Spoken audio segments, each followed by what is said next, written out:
Благодарам, председателе. Вашето објаснување, колешке, ако не беше оваа сала, ние сега немаше каде да заседаваме. Па не онлайн, ние немаше каде да заседаваме. И тоа граѓаните го многу добро го знаат. Ако не беше оваа сала, парламентот немаше да биде функционален. Немаше голема сала за да ги почитуваме протоколите, здравствените протоколи, тоа е факт.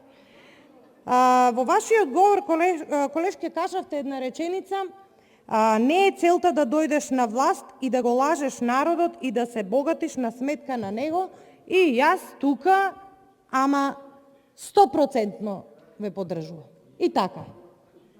И тука се согласувам. Така е. Ниту една власт не треба да го лаже народот за да дојде на власт, а потоа да го краде.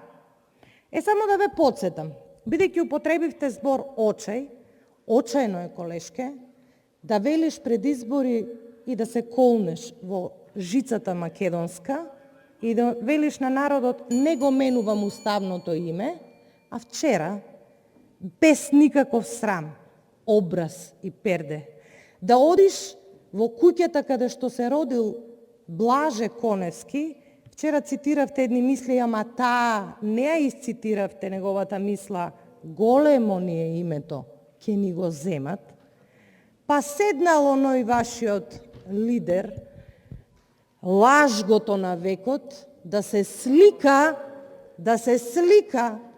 во куќата во која што се родил Блаже Коневски и од вчера да изиграва патриот. А самиот тој на едно новинарско прашање кажа дека не ви личи патриотизмот и навистина не ви личи патриотизмот.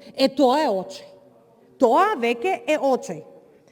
Очај е да ветуваш живот за сите, а да живеат само олигарсите и фамилијата и кланот. Очај е, почитувана колешке, да ветуваш дека ќе ги враќаш парите кај граѓаните, а не само што не ги враќаш, туку ги крадеш, а и бројчаникот не го ставаш.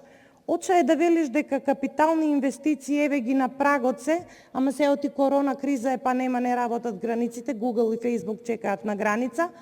Очај е единствен инвеститор кој што потајно го очекуваат твоите кои што те водат, е белосветскиот шарлатан Биг Мајк, кој што треба да му ја продаде легализираната дрога која што вие задутре треба тука законот да му го изгласате на вашиот премиер. И јас не знам, еве одговорете ми во контрарепликата, постои ли друг премиер во светот кој што сади марихуана и кој што сака истата да ја продава.